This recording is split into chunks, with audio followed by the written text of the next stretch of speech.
ॐ अज्ञानतिमिरान्धस्य ज्ञानाञ्जनशलाकया चक्षुः उन्मीलितं येन तस्मै श्रीगुरुवे नमः। नमः ॐ विष्णुपादाय कृष्णपृष्ठाय भूतले श्रीमते भक्तिवेदान्त स्वामिन् इति नामिने। नमस्ते सरस्वती देवी गौरवाणी प्रचारिणे निर्विशेष शून्यवादी पाश्चात्य देश तारिणे। जय श्री कृष्ण चैतन्य प्रभु नित्यानंद श्री अद्वैत गदाधर श्रीवासादि गौर भक्तवृंद। हरे कृष्णा कृष्ण कृष्ण हरे हरे, हरे राम राम राम हरे हरे। हरे कृष्णा कृष्ण कृष्ण हरे हरे, हरे राम राम राम हरे हरे। हरे कृष्णा। आप सभी को दंडवत प्रणाम। श्रील प्रभुपाद लीलामृत के इन सत्रों में आप सभी का स्वागत है। यहाँ हम श्री सत स्वरूप दास गोस्वामी जी द्वारा लिखित पुस्तक श्रील प्रभुपाद लीलामृत के प्रकरणों का साधिकार अनुग्रह प्राप्त पद्धति से श्रवण और पठन करने का प्रयास कर रहे हैं। ये अतीव अनुकंपा है श्रील प्रभुपाद की समस्त मानव जाति पर कि चैतन्य महाप्रभु के कृष्ण भावनामृत कीर्तन का प्रचार और प्रसार नगर नगर और गांव गांव होगा। इसके लिए उन्होंने स्वयं को निमित्त बनाकर अपने गुरु महाराज श्रील भक्ति सिद्धांत सरस्वती के समक्ष प्रस्तुत किया था। और श्रील भक्ति सिद्धांत सरस्वती जी की एकमात्र एक निष्ठ ध्येय और आकांक्षा सर्वत्र कृष्ण भावनामृत के नाम की कीर्तन की, भगवान की भक्ति की प्रचार और प्रसार की थी। और श्रील प्रभुपाद ने उसे हृदयंगम कर लिया था। तो सतस्वरूप दास गोस्वामी जी की ये जो पुस्तक है, इसके माध्यम से हम इस्कॉन अंतर्राष्ट्रीय कृष्ण भावनामृत संघ की इस यात्रा को श्रवण और पठन करने के लिए यहाँ पर एकत्र हुए। समस्त वैष्णव जन की असीम अनुकंपा से पिछले सत्र में असीमित अवसर सीमित समय प्रकरण 29 के 55वें सत्र में हमने इस विषय को आरंभ किया था और आज के सत्र में ये प्रकरण संभवतः समाप्त हो जाएगा।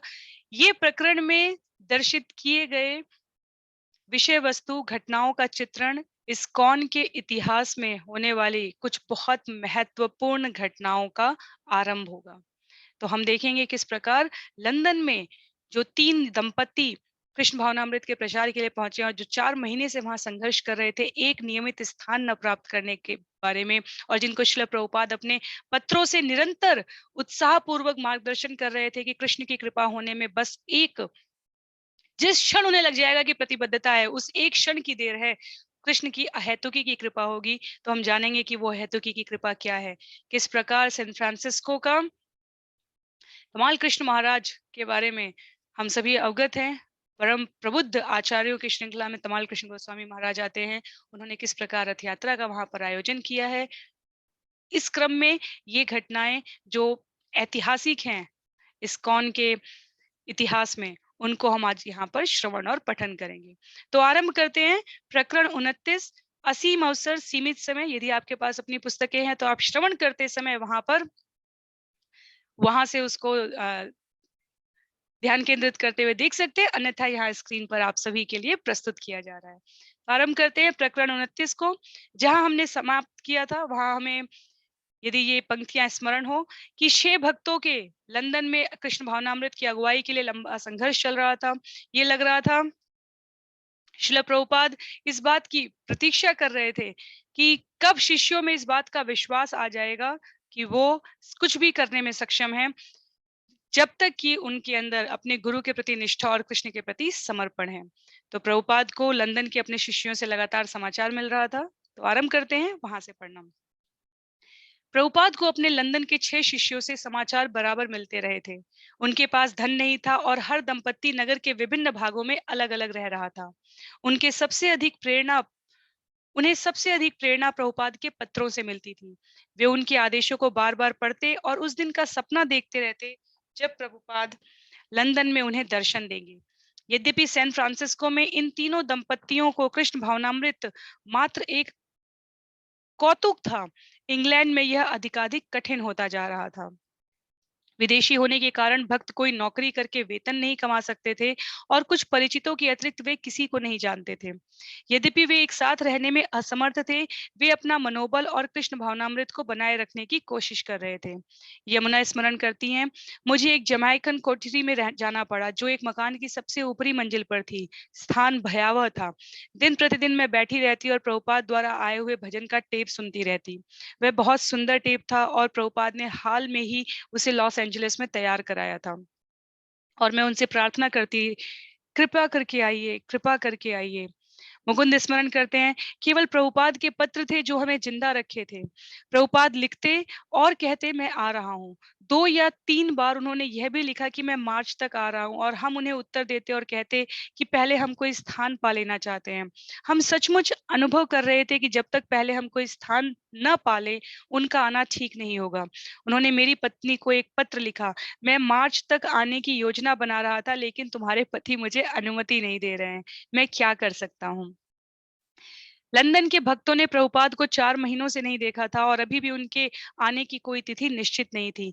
यद्यपि कभी-कभी वे निरुत्साहित हो जाते थे और अमेरिका वापस जाने की बात करते थे, फिर भी उन्होंने धैर्य बनाए रखा। प्रभुपाद ने वादा किया था कि जब वे मंदिर बना लेंगे, तो वे आएंगे और उस वादे से भक्तों को बराबर स्मरण रहता था कि वे स्वयं प्रभुपाद की सेवा में लगे थे। उन्हें यह अनुभूति रहती कि प्रभुपाद कार्यरत थे और भक्त उनकी सहायता कर रहे थे।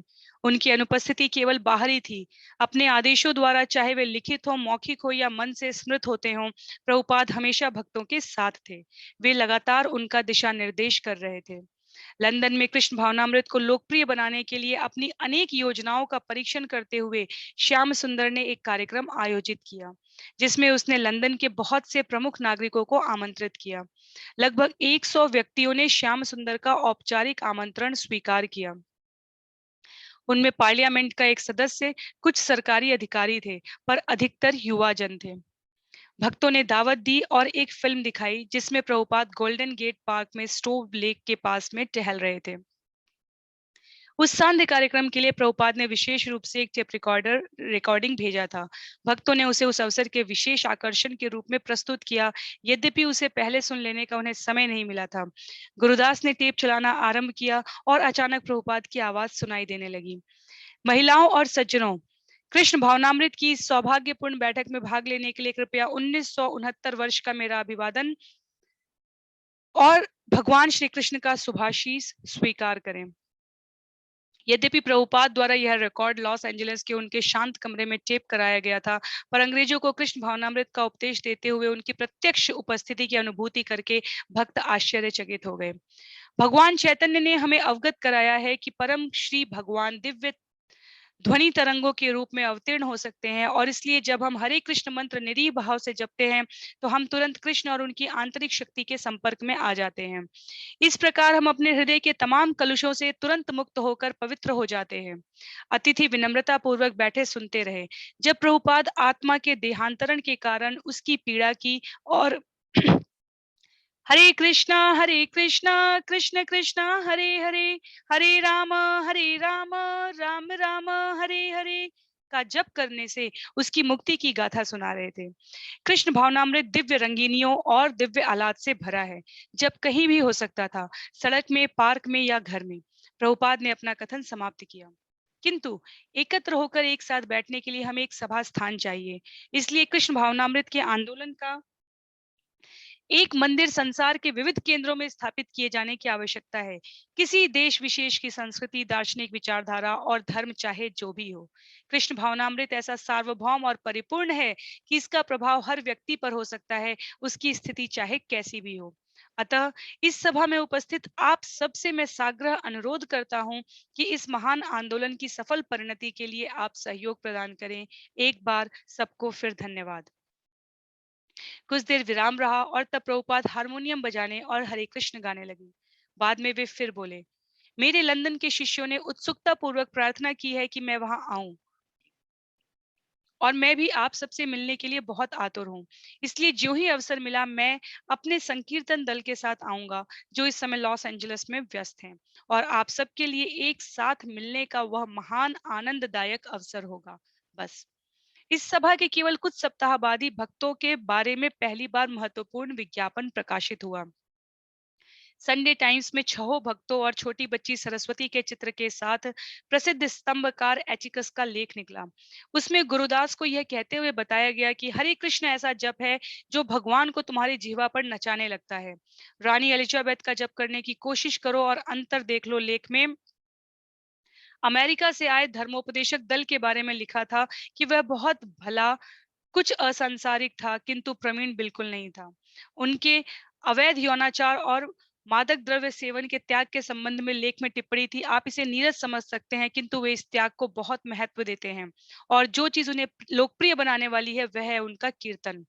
थोड़े ही दिनों में यही लेख सैन फ्रांसिस्को क्रॉनिकल में छपा, लेकिन उसका शीर्षक नया था, कृष्ण कीर्तनों से लंदन में तहलका। जब प्रभुपाद ने यह शीर्षक देखा तो वे बहुत प्रसन्न हुए। सचमुच उनके गृहस्थ शिष्यों ने वहां सफलता प्राप्त की थी जहां उनके सन्यासी गुरु भाई सफल रहे थे। यद्यपि प्रभुपाद के कई विद्वान गुरु भाई गत 35 वर्षों से इंग्लैंड भर में घूमकर भाषण करते रहे थे, किंतु केवल एक वृद्धा अंग्रेज महिला एलिजाबेथ बॉचल ने उनमें रुचि प्रदर्शित की थी। यमुना ने प्रभुपाद को लिखकर पूछा था कि क्या वे लोग मिसेस बॉटल से मिल सकते थे। अब बॉचल का नाम विनोद वाणी दासी हो गया था। प्रभुपाद ने उत्तर दिया था, इस वाणी दासी का इतिहास यह है कि वह एक वृद्ध महिला है और उसके पास अपना एक मकान है जिस पर उसने गौड़ीय मठ का चिन्ह लगा दिया है, लेकिन बस इतना ही है। प्रभुपाद ने अपने उत्तर में लिखा था कि यदि भक्त चाहे तो शिष्टाचार के तौर पर उसके यहाँ जा सकते थे और मालूम कर सकते थे कि क्या कीर्तन के लिए वह अपना मकान देने को राजी थी। एक भक्त शहर से कई घंटे की यात्रा तय करके उसके मकान पर उससे मिलने गया था, लेकिन बंद दरवाजे के पीछे से उसने मना किया और कहा कि जब तक कोई भक्त दिल्ली के गौड़ीय मठ से परिचय पत्र न लाए वह महिला उससे नहीं मिल सकती थी। विनोद वाड़ीदासी सन्यासियों के 35 वर्ष तक इंग्लैंड में धर्मोपदेश करने की उपलब्धि थी और यहाँ प्रभुपाद के युवा अमेरिकन धर्मोपदेशकों ने 4 ही महीने में लंदन में तहलका मचा दिया था। कई महीने तक शहर भर में बिखर कर रहने के बाद भक्तों की भेंट एक ऐसे मकान मालिक से हुई जिसने उन्हें कंवर्ट गार्डन के अपने एक खाली गोदाम में बिना किराया लिए एक साथ रहने की अनुमति दे दी। भक्तों ने उसमें एक अस्थायी मंदिर बना लिया और तुरंत सर्वप्रथम 3 अंग्रेज भक्तों की भर्ती की।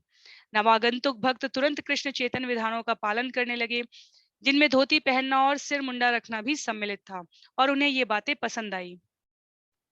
अपने समुदाय में होती वृद्धि और प्रभुपाद की शक्ति को कार्यकारी देखकर भक्त आनंद विह्वल हो गए और उन्होंने मकान मालिक के कार्यालय से प्रभुपाद को फोन करने का निर्णय लिया।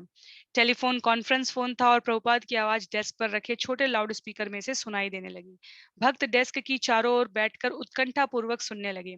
प्रभुपाद, मुकुंद बोला, हमने यहाँ कुछ नए ब्रह्मचारी भर्ती किए हैं। ओह, क्या वे चपातियां बना रहे हैं? प्रभुपाद ने समुद्र पार से पूछा। भक्त अनियंत्रित हंसी में फूट पड़े, फिर वे मौन होकर सुनने लगे। नहीं, मुकुंद ने कहा, लेकिन अब बनाएंगे। हर भक्त ने प्रभुपाद को बताया कि किस प्रकार उनका अभाव उसे खल रहा था। प्रभुपाद ने कहा कि उन्हें भी भक्तों का अभाव खल रहा था और वे ज्यों ही कोई स्थान पालेंगे प्रभुपाद उनके पास आ जाएंगे।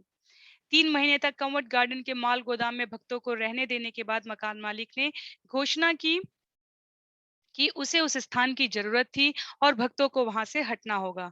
दंपतियों को 3 भिन्न स्थानों में चले जाना पड़ा और उनकी प्रबल सामुदायिक भावना फिर क्षीण हो गई। प्रभुपाद हर सप्ताह 2 या 3 पत्र बिखरे हुए दंपतियों को भेजने लगे, जिनमें उनके सच्चे संकल्प की प्रशंसा लिखी होती थी। भक्त नियमित रूप से एकत्रित होते थे, चाहे वे प्रभुपाद के ताजा पत्रों को दिखाने के लिए ही हो। प्रभुपाद ने मुकुंद को पश्चिम में, विशेषकर लंदन में कृष्ण भावनामृत का प्रचार करने की अपनी इच्छा के बारे में लिखा। जहां तक मेरा संबंध है, मैं पश्चिमी जगत में कृष्ण भावनामृत के प्रसार के अपने जीवन उद्देश्य को यथाशीघ्र पूरा करना चाहता हूँ। मेरा अब भी दृढ़ विश्वास है कि जो लड़के और लड़कियां हमारे संघ में हैं, उनकी सहायता से यदि मैं इस आंदोलन को मजबूत बना सका तो यह एक बड़ी उपलब्धि होगी। मैं वृद्ध हो चला हूँ और मुझे चेतावनी मिल चुकी है, किंतु इसके पहले कि मैं इस शरीर का त्याग करूं, मैं तुम में से कुछ को कृष्ण भावनामृत का गूढ़ मर्मज्ञ बनते देखना चाहता हूँ। मुझे प्रसन्नता है और गर्व भी है कि तुम 6 लड़के लड़कियों ने जी जान से इतना अच्छा काम किया है। यद्यपि तुम लंदन में कोई बढ़िया केंद्र नहीं स्थापित कर सके हो और यह समाचार दूर तक भारत पहुंच चुका है कि मेरे शिष्य कृष्ण भावनामृत के प्रचार का बहुत अच्छा काम कर रहे हैं, इसका मुझे गर्व है। मुझे मेरे एक गुरु भाई का पत्र मिला है जिसमें यह सूचना है कि भारत में यह विज्ञापित किया गया है कि वियतनाम में भी किसी के द्वारा हरे कृष्ण आंदोलन का प्रचार किया जा रहा है। इसलिए निरुत्साहित होने की जरूरत नहीं है। कृष्ण जैसा अवसर प्रदान करें उसके अनुसार कार्य करते रहो और तुम्हारी चिंता का कोई कारण नहीं है। हर चीज ठीक से चल रही है। लेकिन चूंकि तुम एक दूसरे से अलग हो गए हो इसलिए कार्य करने की तुम्हारी शक्ति बाधाग्रस्त हो गई प्रतीत होती है। पहले जैसे उत्साह से ही इकट्ठे रहने का प्रयत्न करो और तुम पाओगे कि मंदिर हो या ना हो तुम्हारा आंदोलन आगे बढ़ता जाएगा। हमें मंदिर की उतनी अधिक चिंता नहीं है क्योंकि इस युग में मंदिर उपासना को प्राथमिकता हासिल नहीं है। प्राथमिकता तो संकीर्तन की है, किंतु कभी-कभी हमें ऐसे केंद्र की आवश्यकता अनुभव होती है जहां लोग इकट्ठे हो सके और देख सके। मंदिर की आवश्यकता तो गौड़ है, अतः साथ रहने की कोशिश तुरंत करो। मेरी तीव्र उत्कंठा है कि तुम सब फिर एक साथ रहने लगो। श्रील प्रभुपाद के शिष्यों के लिए अन्य किसी दायित्व से अधिक बाध्यकारी उनका यह आदेश था कि शिष्य लंदन में धर्म प्रचार करते रहें। वे उनके हृदय में बसे थे और शिष्य निरंतर उनका ध्यान करते रहते थे। उनके आदेशों का पालन करने और उन्हें प्रसन्न करने की चेष्टा करने में वे किसी बाहरी शक्ति या विधि द्वारा नहीं वरन प्रेम द्वारा प्रेरित थे। आध्यात्मिक गुरु को प्रसन्न करने का तात्पर्य है श्री भगवान को प्रसन्न करना, और प्रभुपाद के निष्ठावान शिष्यों के लिए उनको प्रसन्न करना स्वयं अपने में चरम लक्ष्य था। लॉस एंजलिस, जून 23, 1969। न्यू वृंदावन छोड़ने के बाद श्रील प्रभुपाद लॉस एंजलिस के अपने केंद्र में गए, जहां उन्होंने राधा और कृष्ण के अर्चा विग्रहों की स्थापना की। यद्यपि जैसा कि उन्होंने लंदन के अपने शिष्यों से कहा था, प्रथम महत्वपूर्ण बात संकीर्तन थी, पर अर्चा विग्रह की उपासना भी आवश्यक थी। अपने लेखों में प्रभुपाद ने अर्चा विग्रह की उपासना की आवश्यकता का विवेचन किया था और प्रत्येक इस्कॉन केंद्र में अर्चा विग्रह की उपासना का उत्तरोत्तर उच्च मानदंड सन्निविष्ट किया था। लॉस एंजलिस आदर्श इस्कॉन केंद्र बन गया था, इसलिए स्वाभाविक था कि प्रभुपाद वहां राधा और कृष्ण की उपासना के अधिक समृद्ध और अपेक्षापूर्ण मानदंड का सन्निवेश कराते। जबकि 100 से अधिक व्यक्ति और अतिथि हॉल में बैठे थे, प्रभुपाद ने राधा और कृष्ण की लघु प्रतिमाओं को स्नान और वस्त्राभूषित कराकर वेदी पर स्थापित किया। वे राधा और कृष्ण का आवाहन कर रहे थे कि वे अवतरित हों, जिससे उनके शिष्यों को उनकी सेवा का अवसर मिले। प्रभुपाद अपने शिष्यों को राधा और कृष्ण इस विश्वास के साथ प्रदान कर रहे थे कि वे उनकी उपेक्षा नहीं करेंगे। प्रभुपाद ने अपने भाषण में स्पष्ट किया कि यदि शिष्यों ने किसी तरह अपना उत्साह खो दिया तो उपासना केवल मूर्ति उपासना बनकर रह जाएगी। यदि जीवन नहीं है तो वह मूर्ति उपासना है। जहाँ जीवन है, भाव है, तो आप सोचते हैं कृष्ण कहाँ है? कृष्ण यहाँ है। ओह, मुझे उनकी सेवा करनी है, मुझे उन्हें वस्त्राभूषित करना है, मुझे राधा रानी की सेवा करनी है, वे यहाँ हैं। मुझे यह सेवा बहुत अच्छी तरह करनी है। मुझे उनका श्रृंगार करना है अपनी शक्ति भर बहुत अच्छी तरह। यदि आप इस तरह सोचते हैं तो आप कृष्ण भावित हैं। पर यदि आप सोचते हैं कि यह पीतल की बनी एक गुड़िया या मूर्ति है, तो कृष्ण भी उसका उसी तरह उत्तर देंगे। यदि आप सोचते हैं कि यह यदि आप सोचते हैं कि यह पीतल की बनी एक मूर्ति है, तो वह हमेशा आपके लिए पीतल निर्मित मूर्ति रहेगी। किंतु यदि आप अपने आप को उठाकर कृष्ण भावनामृत के मंच पर ले जाते हैं, तो यही कृष्ण आपसे वार्तालाप करेंगे। यही कृष्ण आपसे बातचीत करेंगे। हर केंद्र की अपनी यात्रा में प्रभुपाद भक्तों को अधिक सेवा भार सौंपते। इससे कृष्ण के प्रति भक्तों की प्रतिबद्धता अधिक गहरी हो जाती। उन्होंने कहा कि वास्तव में सभी विविध सेवाएं गुरु का दायित्व थी, और जब कोई शिष्य मंदिर की सफाई करता है या कोई अन्य सेवा करता है, तो यह सब वह अपने गुरु महाराज के सहायक के रूप में करता है। और यदि कोई कार्य उचित ढंग से न किया गया, तो वह गुरु की चिंता का विषय होता है। यदि शिष्य जन अर्चा विग्रह की उपासना में मनमाने ढंग से परिवर्तन कर देते हैं या मंदिर की उपेक्षा करते हैं, तो उससे किसी शिष्य की अपेक्षा प्रभुपाद को अधिक कष्ट होगा। जब प्रभुपाद देखते कि कोई शिष्य कृष्ण भावनामृत के प्रचार का अधिक भार लेने को उत्सुक है, तो वे उसे अधिक दायित्व सौंप देते थे। प्रभुपाद कहते थे कि कृष्ण की सेवा के लिए उत्सुकता सबसे बड़ा संतोष था। जैसा कि भक्ति विनोद ठाकुर ने लिखा था, कहा था, आपकी वैध भक्ति सेवा में मुझे जो कष्ट मिलता है उसे मैं सबसे बड़ा आनंद मानता हूँ। प्रभुपाद ने स्पष्ट किया कि भक्त का संतोष भूतपूर्व गुरुओं को प्रसन्न करने में निहित होता है और इसका सर्वोत्तम साधन पतित आत्माओं को प्रचार करना है।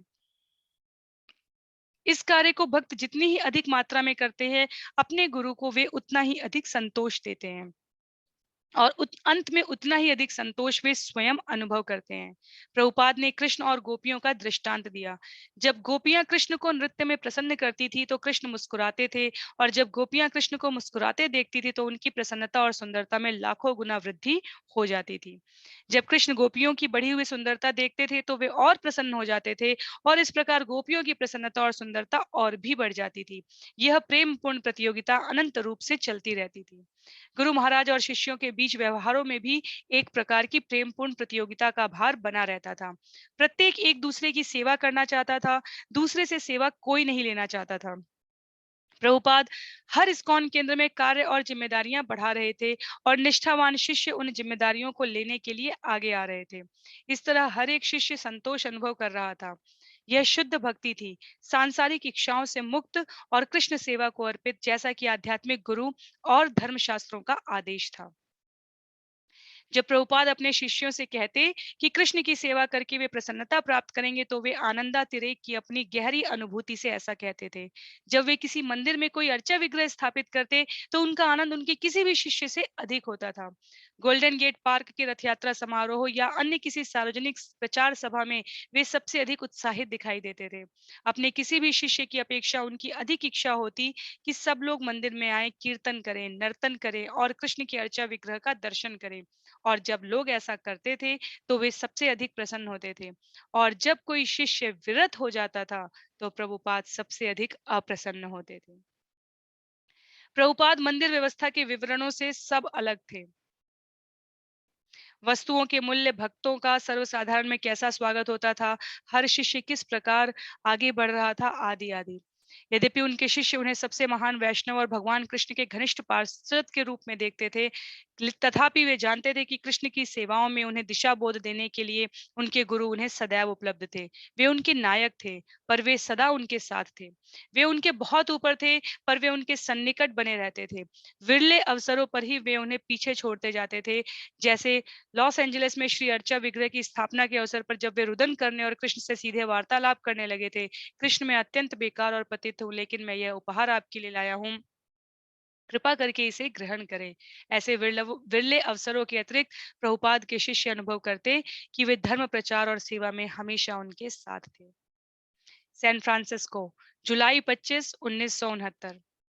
रथ यात्रा समारोह के एक दिन पहले प्रभुपाद सैन फ्रांसिस्को हवाई अड्डे पहुंचे, जहां संकीर्तन करते हुए 50 शिष्यों ने उनका स्वागत किया।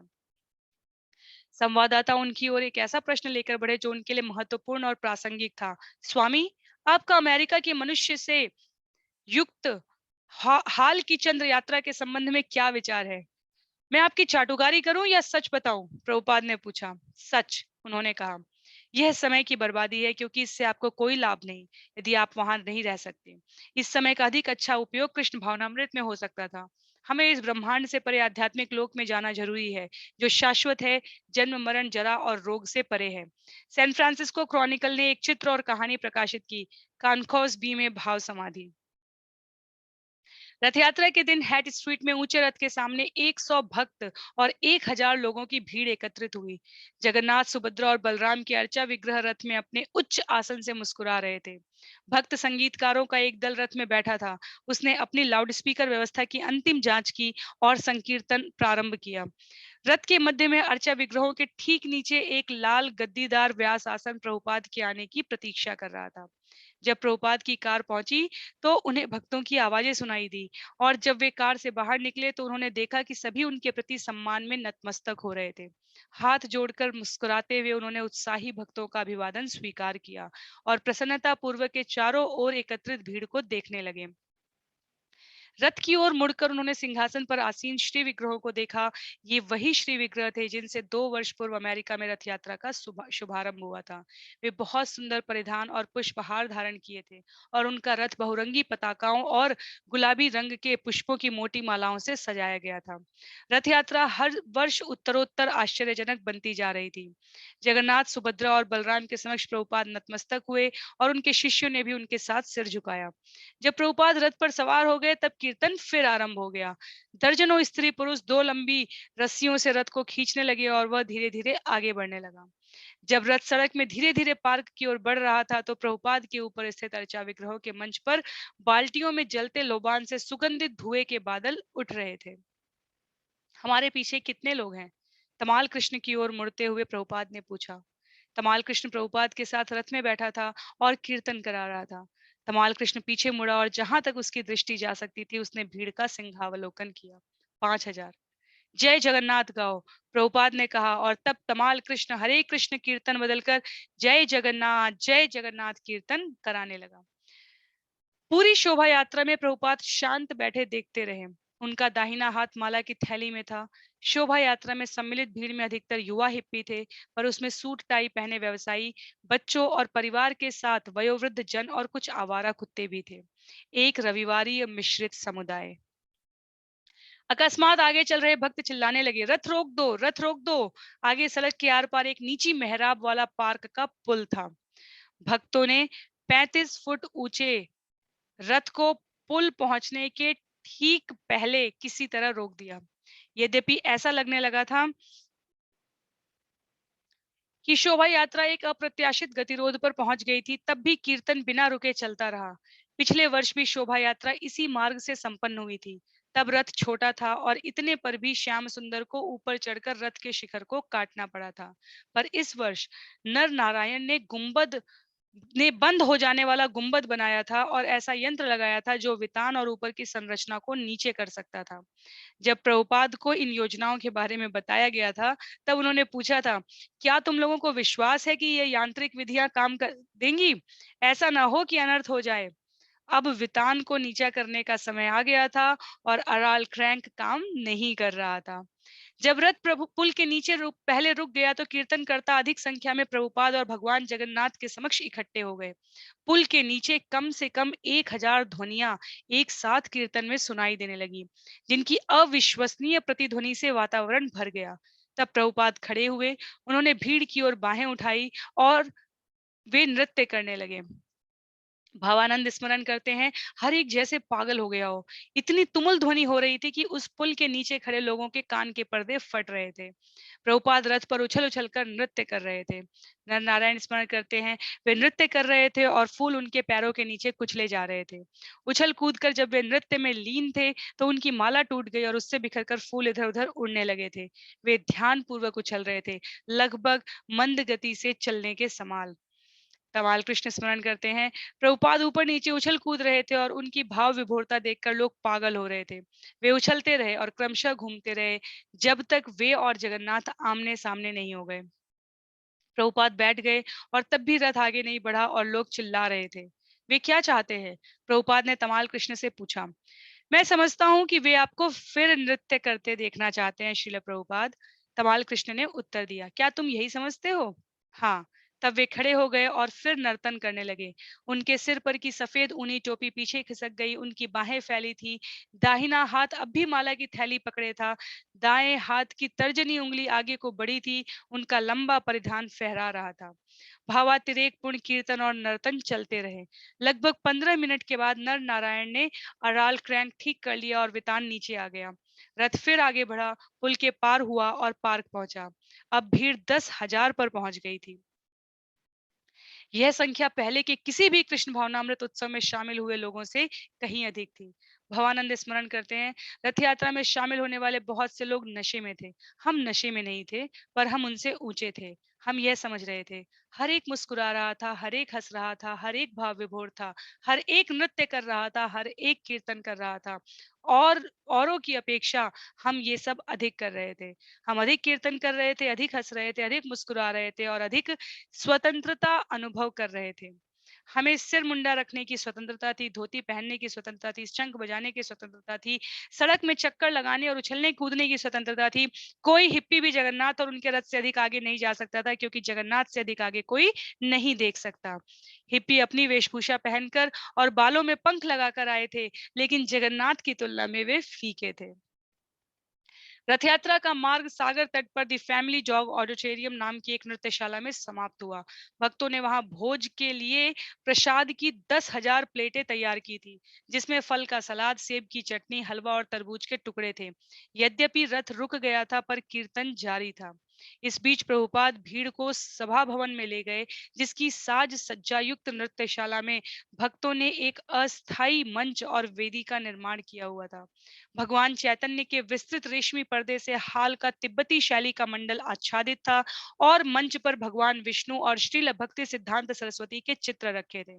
जगन्नाथ के अर्चा विग्रह प्रभुपाद के आसन से ऊपर अपनी ऊंची वेदी से देख रहे थे, और माला मंडित भगवान कृष्ण की प्रतिमा एक संगमरमर के स्तंभ पर आसीन थी। प्रभुपाद ने बोलना आरंभ किया और भीड़ शांत हो गई।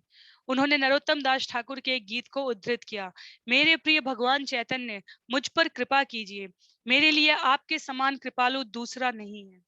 भगवान चैतन्य के विस्तृत रेशमी पर्दे की ओर प्रेक्षकों का ध्यान आकृष्ट करते हुए उन्होंने भगवान चैतन्य द्वारा ईश्वर के पवित्र नाम के कृपापूर्ण वितरण का वर्णन किया।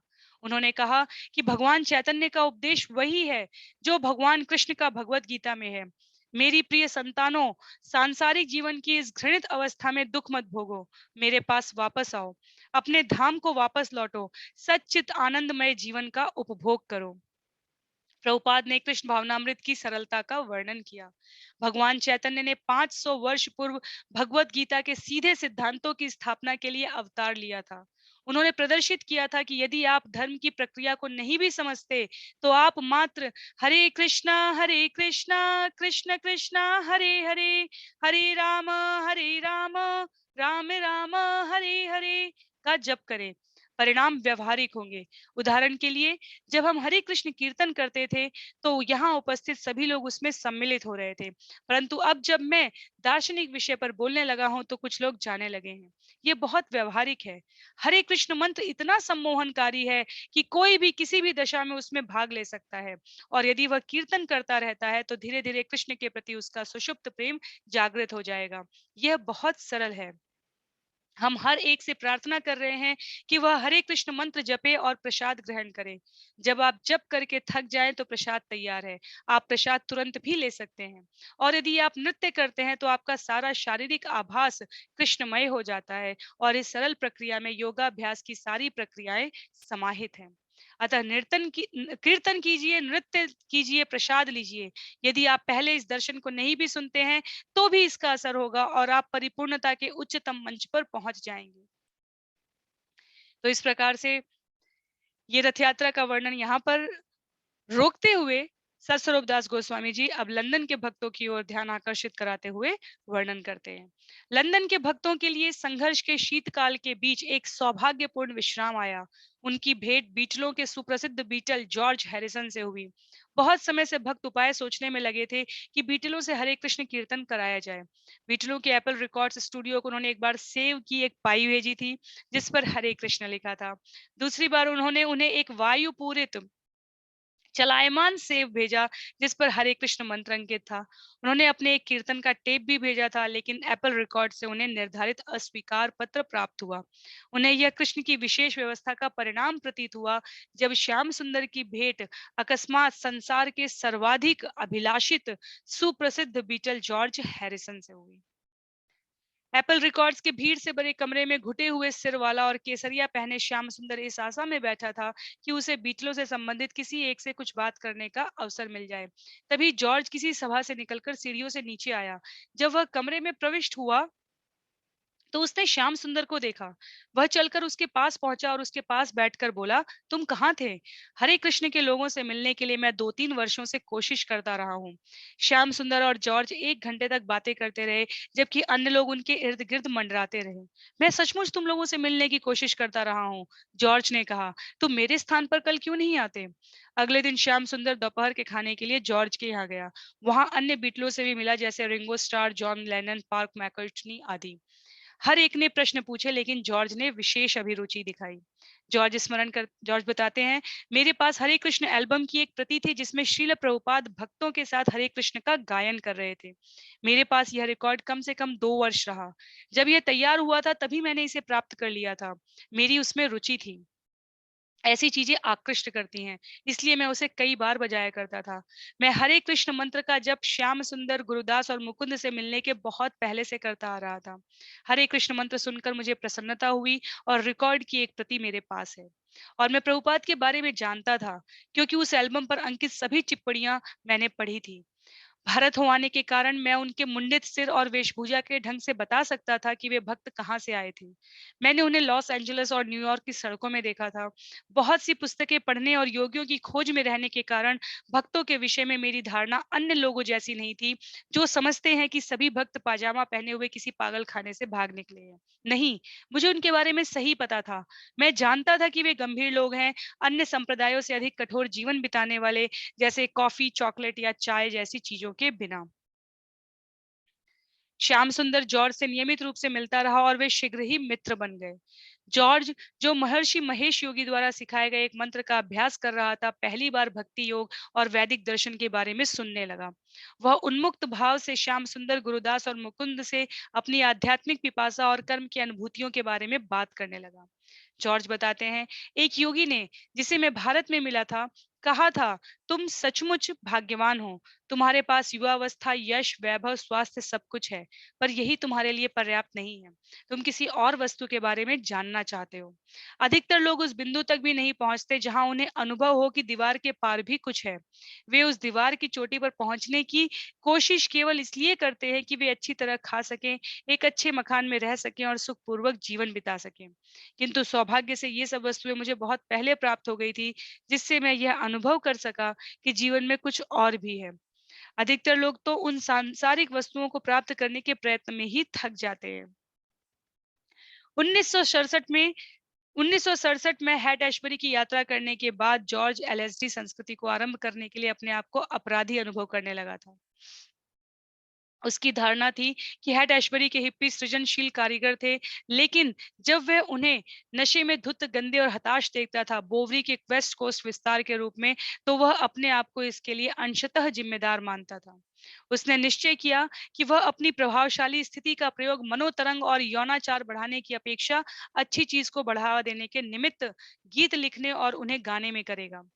उसे भारतीय आध्यात्मिकता में भी अधिकाधिक रुचि होने लगी थी। उसने अनुभव किया कि ऐसा उसके पूर्व जन्म के कर्मों के कारण था। जॉर्ज बताते हैं, मैं कृष्ण में अपनापन अनुभव करता हूँ। मेरा विचार है कि यह कुछ ऐसी चीज है जो मुझ में मेरे किसी पूर्व जन्म से रही है। इसलिए उस समय मुझे ऐसा लगता था कि मेरे लिए द्वार उन्मुक्त हो रहा था, लेकिन बीच में आवागमन का गोरख धंधा भी था और चित्र को पूर्ण बनाने के लिए इन सभी छोटी छोटी बातों की जरूरत थी। और वे ही ये बात है जो इन भक्तों और स्वामी भक्ति वेदांत के आने से, या कुछ भक्तों के मुझे एक पुस्तक देने, या मेरे उस रिकॉर्ड के सुनने से घटित हो रही है। यह सब धीरे धीरे संयोजित होता रहा है। यही कुछ कारण है कि मैं श्याम सुंदर और गुरुदास की ओर उन्मुख हुआ जब वे पहली बार मुझे लंदन में मिले। बात स्पष्ट है कि यदि मुझे अपना महत्व प्रतिपादित करना है तो मैं इन सीधे लोगों के साथ रहूंगा, ना कि उन लोगों के साथ। यही होना है। मैं भक्तों के साथ रहूंगा, उन लोगों के साथ नहीं जो तथाकथित संत हैं। जॉर्ज तैयार था कि वह लंदन में एक मकान प्राप्त करने में भक्तों की सहायता करे, और उसने और श्याम सुंदर ने हरे कृष्ण का एक रिकॉर्ड बनाने के लिए बात की। लेकिन श्याम सुंदर ने इसके लिए उस पर कभी जोर नहीं डाला। जॉर्ज मोहक कलाकार था, शांत, गंभीर बीटल, ऐसा विस्मयकारी गिटार बजाने वाला और गायक जो जहां भी जाता वहां के महान व्यक्तियों, राष्ट्रपतियों, महारानियों तक उसकी पहुंच हो जाती थी। और श्याम सुंदर में भी अपना सम्मोहन था। वह 6 फुट 2 इंच लंबा था, और यद्यपि वह सिर घुटाए रखता था, पर उसमें गजब का आकर्षण था। और वह वैष्णव था, भारतीय आध्यात्मिकता के प्रति पूर्णतः समर्पित, जिसमें जॉर्ज की इतनी अभिरुचि थी। जब प्रभुपाद ने जॉर्ज के विषय में सुना तो उन्हें इसकी गंभीर संभावना प्रतीत हुई कि जॉर्ज कृष्ण भावनामृत को पूर्ण रूप से स्वीकार कर लेगा। इस संभावना को उसकी तर्क संगत परिणति तक ले जाते हुए प्रभुपाद कृष्ण चेतन बीटलों की अगुवाई में कृष्ण भावनामृत की विश्व क्रांति की कल्पना करने लगे। तुम्हारे पत्र से मैंने यह समझा है कि जॉर्ज हैरिसन की कुछ सहानुभूति हमारे आंदोलन से है, और यदि कृष्ण सचमुच उस पर कृपालु हैं, तो संकीर्तन आंदोलन को विश्वव्यापी बनाने में वह निश्चय ही हमारी सहायता कर सकेगा, चाहे जिस कारण भी हो। बीटल पड़ोस के यूरोपियन देशों और अमेरिका के लोगों के लिए आकर्षण बिंदु बन गया है। जॉर्ज हैरिसन हमारे संकीर्तन दल की ओर आकृष्ट है, और यदि वह बीटलों और इस्कॉन के हमारे लड़कों के एक मिले जुले विशाल संकीर्तन दल को संगठित करने में नेतृत्व करता है, तो हम निश्चय ही दुनिया के चेहरों को बदल देंगे, जो राजनीतिज्ञों की चालबाजियों से इस समय इतनी अधिक उत्पीड़ित है। लंदन के भक्तों के मन में प्रभुपाद के लंदन आगमन के विषय में जो उत्साह था, जॉर्ज की मित्रता से उसमें वृद्धि हो गई। चूंकि अब एक विश्व विख्यात व्यक्ति प्रभुपाद के आगमन की प्रतीक्षा कर रहा था, इसलिए भक्तों को लगा कि शायद अब प्रभुपाद को प्रसन्न करने और लंदन में प्रचार कार्य को सफल बनाने का उन्हें एक नया उपाय मिल गया है। कृष्ण भावनामृत के साहचर्य और अपने स्वयं के आध्यात्मिक विकास के फलस्वरूप जॉर्ज अपने गीतों में भगवान कृष्ण के प्रति अपनी भक्ति प्रकट करने लगा। प्रभुपाद कृत भगवत गीता यथारूप का अध्ययन करके वह ईश्वर के निराकार रूप की अपेक्षा साकार रूप की धारणा की श्रेष्ठता को समझने सराहने लगा। गुरुदास ने उसे गीता का वह श्लोक दिखाया जिसमें कृष्ण कहते हैं कि निराकार ब्रह्म के आधार वे ही हैं। कृष्ण भावनामृत की धारणा जॉर्ज को पसंद आई, लेकिन प्रभुपाद और कृष्ण के प्रति एकमात्र भक्ति दिखाने में वह चौकन्ना था। इसलिए भक्त उसके साथ उससे वैसा ही व्यवहार करते थे ताकि वह विक्षुब्ध न हो। 11 जनवरी को प्रभुपाद ने लंदन के भक्तों को एक दूसरा पत्र लिखा जिसमें कुछ और सुझाव दिए कि जॉर्ज कृष्ण की सबसे अच्छी सेवा कैसे कर सकता था।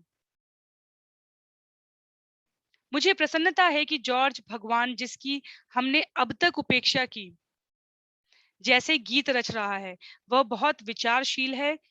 जब हमारी भेंट होगी तब मैं उसे कृष्ण से वियोग के संबंध में विचार दूंगा, और तब वह सार्वजनिक सभाओं के लिए आकर्षक गीत लिख सकेगा। जनता को ऐसे गीतों की आवश्यकता है, और यदि बीटलो जैसी प्रतिनिधियों से ये गीत उन्हें सुनने को मिलते हैं, तो सचमुच इससे महान सफलता मिलेगी। प्रभुपाद ने भक्तों को सावधान किया कि वे केवल जॉर्ज की सहायता पर निर्भर ना रहें, वरन मकान पाने की स्वयं चेष्टा करें और उसे किराए पर ले लें। जॉर्ज सहायता करना चाहता था, और उसने भक्तों को फिर सुझाव दिया कि एप्पल के नाम से एक रिकॉर्ड बनाएं। लंदन के भक्तों की यह पुरानी तीव्र इच्छा थी कि एक रिकॉर्ड बनाया जाए जिसमें बीटल हरे कृष्ण कीर्तन कर रहे हों। यदि बीटल ऐसा करते हैं तो हरे कृष्ण मंत्र विश्व विख्यात हो जाएगा। जॉर्ज को यह विचार पसंद था, लेकिन वह चाहता था कि भक्त हरे कृष्ण का गायन करें और वह एप्पल के नाम से रिकॉर्ड बनाए। आय तुम लोगों की होगी, हमारी नहीं, उसने कहा। आओ एक रिकॉर्ड बनाएं। अतः एक भजन सत्र के लिए भक्त जॉर्ज के घर पर गए। जॉर्ज ने अपनी गिटार के संगीत को उस भवन में सम्मिलित किया, और कुछ सप्ताह के बाद भक्त वहां पुनः गए और उन्होंने टेप सुना। स्टूडियो में भजन सत्र करने के लिए जॉर्ज तैयार था, इसलिए भक्त उससे और उसके संगीतज्ञ मित्र बिली प्रेस्टन से सेंट एंस एली स्थित ट्राउन स्टूडियो में मिलने को राजी हो गए। वे कुछ घंटे रिकॉर्ड कराते रहे। टेप ठीक लग रहा था। जॉर्ज और श्याम सुंदर एक तिथि पर वास्तविक रिकॉर्डिंग के लिए सहमत हो गए। रिकॉर्डिंग के दिन एबे रोड स्थित ईएमआई रिकॉर्डिंग स्टूडियो में लगभग 1 दर्जन भक्त इकट्ठे हुए, जिनमें कुछ नए भर्ती हुए अंग्रेज भी थे।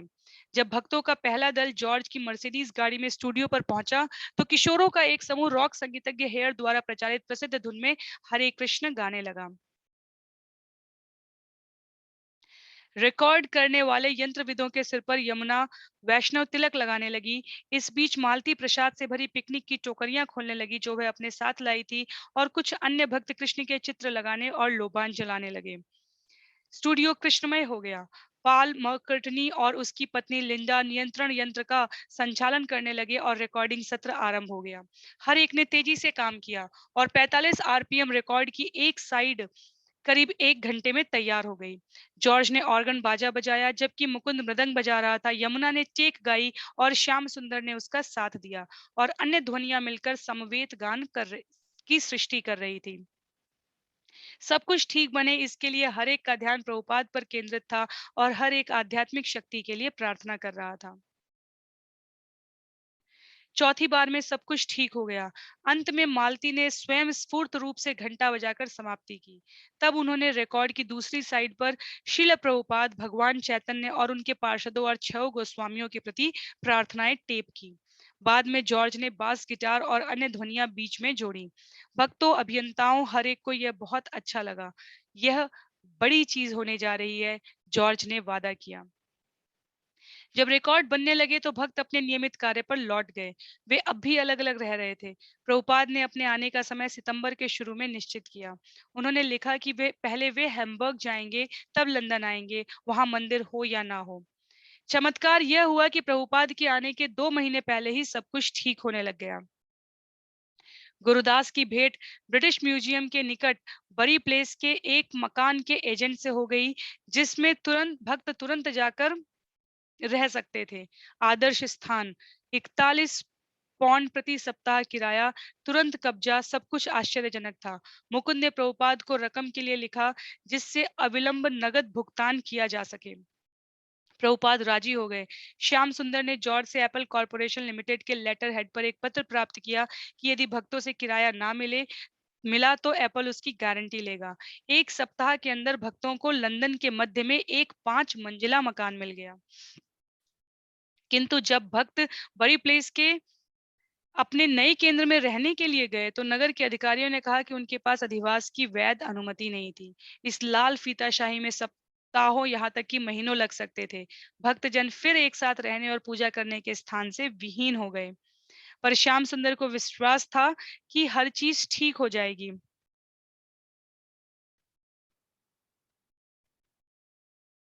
इसलिए वह मकान में कैलिफोर्निया रेडवुड एक मंदिर का कमरा बनाने लगा।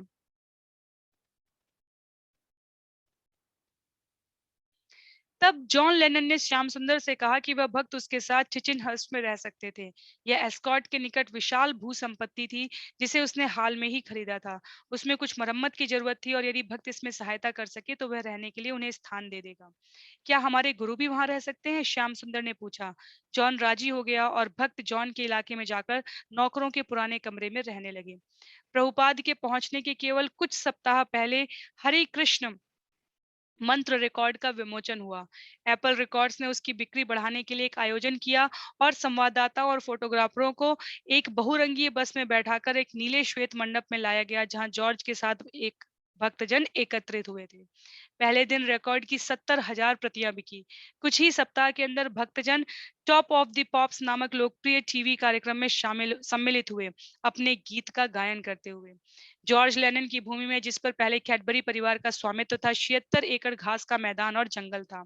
एक विशाल महल था और बहुत से छोटे छोटे मकान थे। जॉन और उसकी पत्नी योको महल में रहते थे। नौकरों के कमरे, जिनमें प्रभुपाद और भक्तों को रहना था, महल के निकट स्थित एक संकरे मकान में एक पंक्ति में 4 की संख्या में अलग अलग बने थे। लगभग 15 भक्त 3 कमरों में रहने लगे। एक कमरा उन्होंने प्रभुपाद और उनके सेवक के लिए आरक्षित रखा।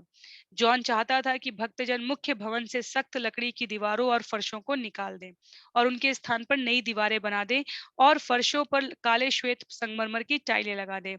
वह मरम्मत शुरू हुई तो ईशान, जो कनाडा से हाल ही में आया था, कुछ सहायकों को लेकर पुराने संगीत कक्ष को एक मंदिर का रूप देने में लग गया, जिसमें प्रभुपाद के लिए एक व्यास आसन भी था। भक्तजन प्रभुपाद के कमरे, मंदिर कक्ष और व्यास आसन की तैयारी में दिन रात काम करने लग गए। वे इतनी स्फूर्ति से कार्य कर रहे थे कि जॉन और योको को मालूम हो गया कि वे स्पष्टतः अपने आध्यात्मिक गुरु के प्रेम में बंधे थे। जब भक्त जर्मनी में प्रभुपाद को भेजने के लिए एक टेप बना रहे थे, तब ईशान ने जॉन से पूछा कि क्या उनके गुरु को कहने के लिए उसके पास कुछ था। जॉन मुस्कुराया और बोला कि वह प्रभुपाद के उस रहस्य को जानना चाहता था, जिस कारण उनके भक्त उनके प्रति इतने समर्पित थे। तैयारी पूरी हुई। नायक के प्रवेश का समय आ गया था। भगवान कृष्ण का पुनीत भक्त इंग्लैंड आ रहा था। 6 भक्तों के लिए, जिन्होंने लंदन में कृष्ण भावनामृत की अगुवाई की थी, यह लंबा संघर्ष रहा था। परंतु अब ऐसा लग रहा था कि उनके जो स्वप्न कभी असंभव लग रहे थे, वे साकार होने जा रहे थे। उन्होंने प्रभुपाद के रहने के लिए एक स्थान पा लिया था और लंदन के मध्य में उन्हें एक मंदिर प्राप्त हो गया था। यह कृष्ण का आशीर्वाद था। तो इस प्रकार से ये प्रकरण यहाँ पर समाप्त होता है, जो हमें लगता है कि आरंभ सृष्टि निर्माण करने जा रहा है एक अन्य प्रकरण की, प्रकरण 30 जिसका अपने आप में श्री सतस्वरूप दास गोस्वामी जी ने नाम करण देते समय प्रस्तुत किया है, लंदन स्वप्न साकार हुआ। तो ये एक बहुत ही संघर्षमय यात्रा थी। यदि हम आज के समय में भी इस पे विचार करके देखें, तो 3 दंपत्ति जिसमें से मालती माता जी के पास 3 वर्ष की पुत्री सरस्वती थी, पिछले इतने महीनों से लंदन में बिना किसी नियमित आय और बिना किसी नियमित स्थान के रहते हुए, हरे कृष्ण महामंत्र का कीर्तन करते हुए, गुरु के प्रति निष्ठा समर्पण रखते हुए, इस विश्वास के साथ कि भगवान श्री कृष्ण निश्चित रूप से उनकी सहायता करेंगे, क्योंकि अपने गुरु महाराज का मार्गदर्शन उनके पास है। हरे कृष्ण महामंत्र के लिए किसी साधारण स्तर पर नहीं, सड़क-सड़क जाकर और व्यक्तियों से मिलते हुए, घरों में आयोजन करते हुए, अंततः जहां भगवान ने उनकी भेंट कराई, वहां विश्व प्रसिद्ध बीटल्स के जॉर्ज हैरिसन से कराई, और लेनिन जॉन ने उनकी मदद करने के लिए बिल्कुल शिला प्रभुपाद के आने के कुछ हफ्ते पहले सब व्यवस्थित क्रम रूप में स्थापित करके उनको इस प्रकार से प्रदान किया, जिसे भक्त भी समझ रहे थे कि ये उनकी गुरु महाराज पर निष्ठा और भगवान के प्रति समर्पण का परिणाम है। तो अगला प्रकरण जिसका नाम है लंदन स्वप्न साकार हुआ, हम अगले सत्र में श्रवण करने का प्रयास करेंगे। तब तक के लिए मनन करने के लिए सार रूप में हमारे पास जो बिंदु है वो बहुत महत्व का है। इस चित्र में पीछे आप देख सकते हैं श्रील प्रभुपाद, हैरिसन और मुकुंद प्रभु हैं, जहां पर अम, श्याम श्याम सुंदर प्रभु हैं, जहां पर ये कार्यक्रम, ये श्रृंखला लंदन में कीर्तन की, लंदन में भक्तों के आने की और श्रील प्रभुपाद के पहुंचने की यात्रा आरंभ होती है। वहां पहुंचने पर हमें पता चलेगा कि हरे कृष्ण भावनामृत का ये आंदोलन विश्व के और कितने देशों और शहरों में स्थान प्राप्त करने में समर्थ रहा, सफल रहा।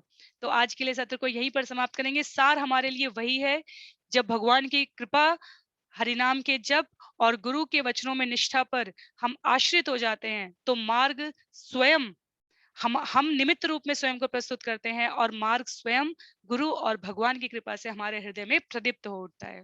तो आज के लिए सत्र को यहीं पर समाप्त करते हैं। श्रील प्रभुपाद की जय, श्रील गुरुदेव की जय, अनंत कोटि वैष्णव वृंद की जय। हरे कृष्णा।